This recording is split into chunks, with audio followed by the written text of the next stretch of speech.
Hey there, happy day 1234 of What's She Up To Now. Sharon Horne-Ellstrom here, documenting and sharing my journey online as I go from the offline world to the online world and a little bit back and forth nowadays. 2017 decided after my divorce that I was going to, figured I was too old to go back to doing the business I had been doing with my ex-husband, and I didn't really want to pursue those anymore because it was something we'd done together. And not quite old enough to just throw in the towel and retire once and for all. So I thought, well, I've always been interested in the online world. Why don't I check it out? So I started checking it out, started doing a whole lot of different things. My original intention was to duplicate my offline success financially in the offline world online, duplicate that. That was my original goal. Now my goal has changed and become something very different. But that was my original reason for getting online, is I wanted to explore something I'd been curious about for a long time, and I thought, well, what the heck, I'm curious what all the excitement is about. And I found that there's a whole lot of excitement, a whole lot of fun, there's a whole lot of nonsense, there's a whole lot of wrong roads to go down, there's a whole lot of shysters out there willing to take your money and pretend to help you, coach you, do something for you, teach you something, just like in the offline world, by the way, that you need to learn how to navigate and avoid. Have I fallen for some of those? Yes, of course. Just like I did in the offline world, I did in the online world. But now I know what to look for, and I guess I had to learn that in the offline world as well. So it's one of the big lessons that we learn. And today's topic for Supersize Your Business is right up that alley. It is the idiom or the expression, cook the books. Cook the books is a term, of course, it's been around, and it was first actually documented in 1636. So it's been around for a long time. So people have been falsifying, lying about their financial statements, or making mistakes, or creatively documenting their finances for a long time for IRS purposes, to avoid paying taxes, to inflate the value of their business or profitability in order to get more money when they want to sell or divest themselves of that business for whatever reasons. I can't even fathom all the reasons people would do that. Probably to cover illegal activities. You know, a lot of times we see in TV shows, at least I've seen in TV shows and movies, where somebody's got two sets of books. They've got the one set of books and then the money laundering or gambling or selling illegal substances set of books, because they don't pay taxes on the illegal stuff. They only pay taxes on the legal stuff, so they have to have two sets of books. To me, having two sets of books is the same as cooking the books. I don't know if it is according to the definition of the experts, but I would consider any kind of wrong reporting or unethical behavior as cooking the books. Now, I thought about something right as I started this video, and now I can't think of it, so I'll try to think about it as I'm talking. But with cooking the books, there's a lot of different ways of doing it, right? But the way to avoid that is to have an outside accountant certify and do your financial statements for you. Have them audit your business, make sure you're doing everything right, put in the right processes and procedures and tracking systems so that the numbers become automatic and your resulting reports end up being accurate and correct all the time.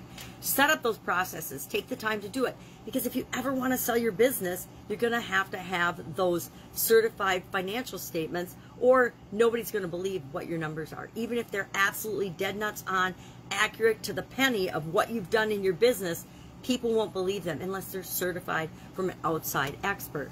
So nowadays, doing mergers and acquisitions and things, we don't even look at documents that aren't certified from one of the big accounting firms. If they're not, we just say next, because there are so many businesses, and when we're buying and selling businesses, there's just so much opportunity and so many that we don't need to spend our time trying to figure out what percentage of the books or what percentage of the expenses or revenue or profits or supposed upcoming future sales, all of that nonsense that could be misrepresented either intentionally or unintentionally.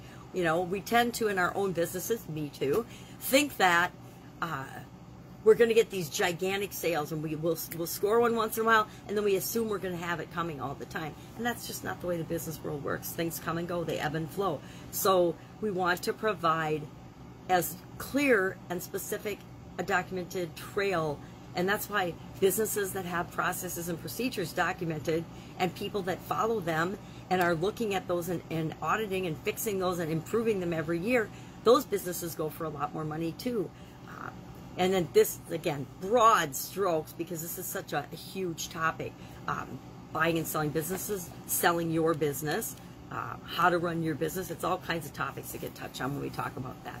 But my position is, you know, if it's wrong or immoral or illegal, don't do it. It's just not worth it to me. To me, it's just not worth it. So why would we bother doing things the wrong way? Let's set things up and do them the right way and figure out how to do things the right way so we don't make mistakes, so we don't have to fix things going forward. Sometimes in our haste to set stuff up and get moving, we have to go back and we have to change and add and fix systems that we just never put in place in the first place. A lot of times when you're an entrepreneur or a business owner, you're solving problems, and the quickest, easiest, fastest solution isn't necessarily the best long-term solution. So we'll solve a problem immediately, and then we'll look to continually improve the solution to that problem, and then we'll systematize it and make sure that it's what we want going forward. And that applies to any area and aspect of our business, not just accounting. I know what it was. Cooking the books reminds me of people that pretend to be something that they're not. People who are posers, as my kid would call them. Posers, I think that's an interesting word. But people posing to be something that they're not. People pretending to be something they're not. People who are inauthentic, to me, are cooking the books on themselves. They're actually cooking their own authenticity and their own reality and who they really are. And frankly, the world needs us all to show up as who we really are, not who we think other people think or want us to be. Now, I remember that's what it was. It's like we don't just cook financial statement books. We do that in a lot of our departments, and especially bigger organizations.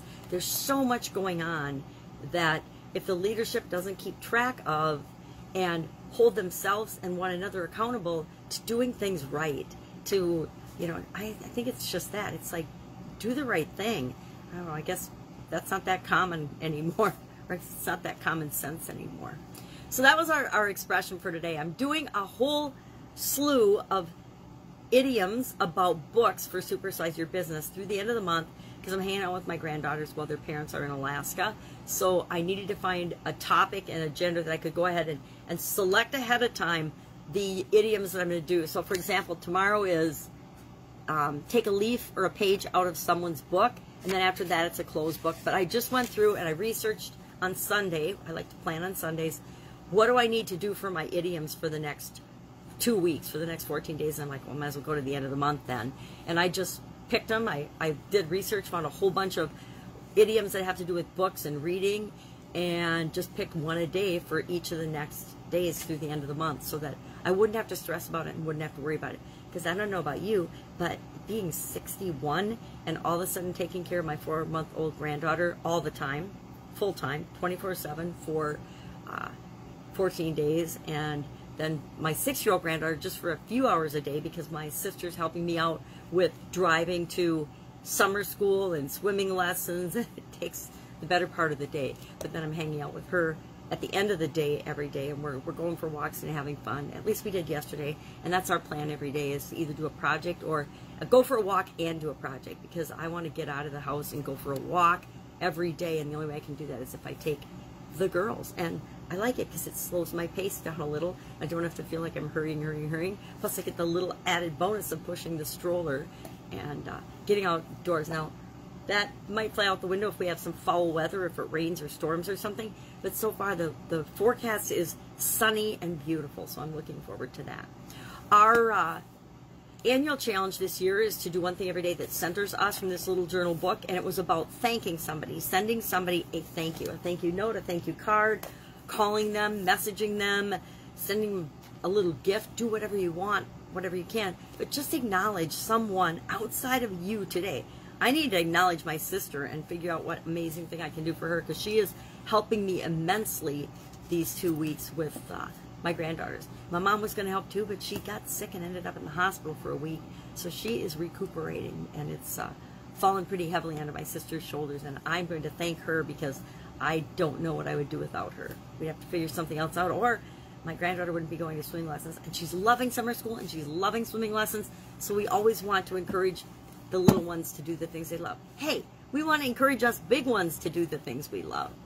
So that's it. If I can help you anyway, hit me up and ask. I said these 2 weeks are very slim pickings for my work activities. I'm sneaking things in very flexibly because you never know what you're going to get with a 4-year-old. and a 4-year-old, a 4-month-old, and a 6-year-old. So you have to kind of be able to go with the flow. One thing I love about children is they keep us on our toes, they keep us energized and active, and they keep us being flexible and flowing and asking questions that we forget to ask ourselves so often. Sit, go out, have an amazing day. I will be with you tomorrow. Don't know what time, but sometime tomorrow to let you know what she's up to now. Have a great day.